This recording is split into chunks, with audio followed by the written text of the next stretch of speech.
बनकर किया। द्रोण ने भी ऐसा ही किया। द्रोण ने तो उस वीर बालक अभिमन्यु के न्यायपूर्ण वध में भी सहयोग दिया था। इसकी तुलना में यदि हम युयुत्सु को रखें तो वह न्याय और धर्म के पथ पर हमें अधिक दृढ़ दिखता है। उसने इन झूठी मर्यादाओं की चिंता न करके न्याय की भावना से अपने जीवन का तादात्म्य स्थापित कर लिया था।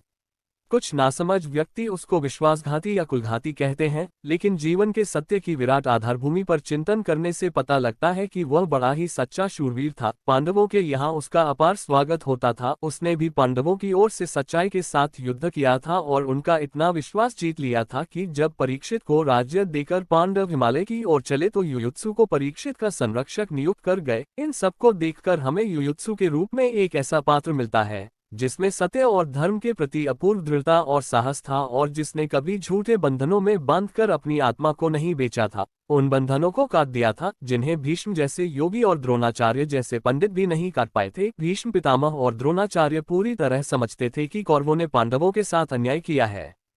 यहाँ तक कि उन्होंने स्वयं अपने सामने द्रौपदी का अपमान होता देखा था, फिर भी अपनी आंखें नीचे झुका ली। वे कौरवों के इस अन्यायी पक्ष का साथ तो छोड़ना चाहते थे, लेकिन नमक के धर्म में बंधे रहकर इसके लिए साहस नहीं जुटा पाते थे। बार बार भीष्म ने दुर्योधन को बुरा कहा, लेकिन अंत में युद्ध उसकी सेना का सेनापति बनकर किया। द्रोण ने भी ऐसा ही किया। द्रोण ने तो उस वीर बालक अभिमन्यु के न्यायपूर्ण वध में भी सहयोग दिया था। इसकी तुलना में यदि हम युयुत्सु को रखें तो वह न्याय और धर्म के पथ पर हमें अधिक दृढ़ दिखता है।